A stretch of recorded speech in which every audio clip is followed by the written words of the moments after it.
think we never promised that we will clear our locusts within a very short time,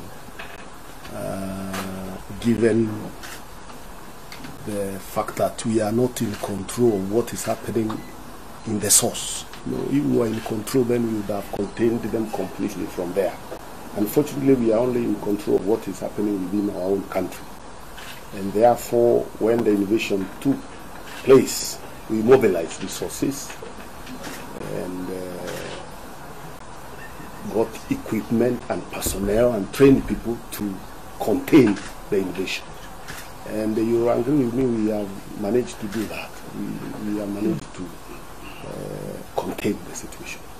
Especially, we managed to make sure that the first invasion was, the swarms were in hundreds of thousands. We managed to spray most of them. Of course, some of the locusts survived, because when you spray, they also split.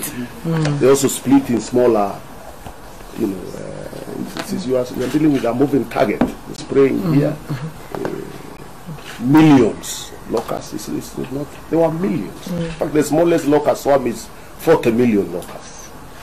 So you are spraying expansive areas.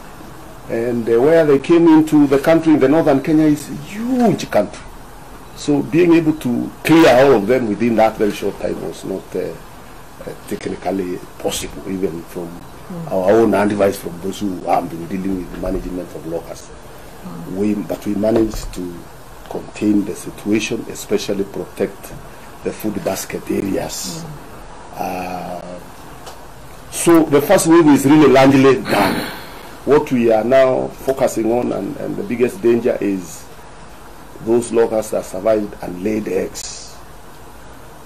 And some could even also be laying now, because they came different times.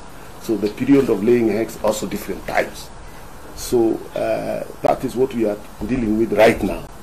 And as I've said in many forums, we already have teams within the counties that are spraying the hoppers that have been, that were hatched from the eggs. And the teams that are spraying, consisting largely of NYS youth and local youth, that are also we are also training in conjunction with counties, and doing a fantastic job in those regions. Go to Kitui here. Kitui is one of the areas where the innovation, especially in the food basket areas where there was a major innovation. They are spraying in Kiambere region. They are already team spraying. We moved a team to Tarakanedi, where some of them hatched like a few days ago. They are also spraying. Isiolo and Samburu, intensive spraying going on. And most of the hoppers, you can only do ground spraying, because they are in the bushes. If you do aerial spraying, it's not to be effective.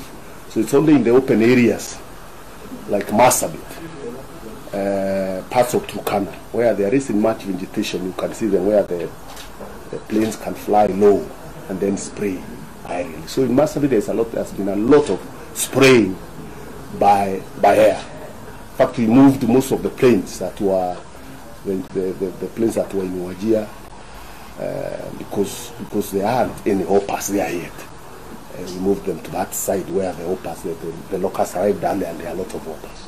A lot of steady progress is being done. I'm told some of them have already started flying, especially in Marsabit. Last 2 days, our planes have been spraying them. So the roadmap really takes us to June. We have a complete roadmap on how to manage locusts. It takes us to June, because we are looking at the arrivals, the swarms that came into the country, the gestation period until we spray, they die or they die naturally. Those remnants that will not be reached. And then the first generation locusts that are in our habitat from the eggs that were laid there. So this takes us to June. And what we are doing now is intensifying the spraying, the ground spraying especially, and the aerial spraying, to make sure that by the time we plant and the crops start growing, because the green season is coming, we would have cleared with the locusts. So I wouldn't be alarmed at this stage. Neither are we should we sit pretty. So it is constant work, a strategy that has been developed very well, and we are constantly monitoring, picking information, intervening. We have those units within the counties that are doing that work every day. I wish you could travel. Maybe you should come with me and take you to the north there and see the work that is being done every day.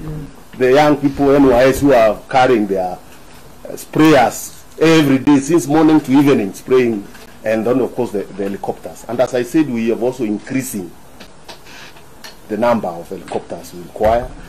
Right now we have 2 helicopters, sprayers that we have been able to acquire through FAO from South Africa, and they are arriving any day from now. In fact, we have seen asking migration to clear them and to give work permits to the crew that will be coming to. 2 of them we have already gotten.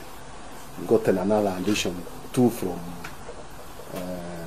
the companies that run air services within the country. I told you we are increasing in readiness for these hoppers flying. We are increasing our planes to 20, so that we have 10 for surveillance and 10 for spraying. Not just for the local hoppers, but we expect also there will be more coming from those other countries that are not doing much. So we are ready. The biggest challenge, as I've been saying before, has been getting appropriate chemicals that are quick acting. That has been our biggest challenge. Luckily, we've now gotten a donation of 40,000 liters of the most effective chemical from Australia, and we are already organizing the airlifting of 10,000, and that we could get again any time from now, because the arrangements are being concluded, and then the balance will be shipped to the country. So moving forward, there won't be any challenge of chemicals, because we have enough now for the next 5 to 6 days as we wait for that 10,000 supply to come from Australia, and the balance of that 1,000 will also be shipped to the country.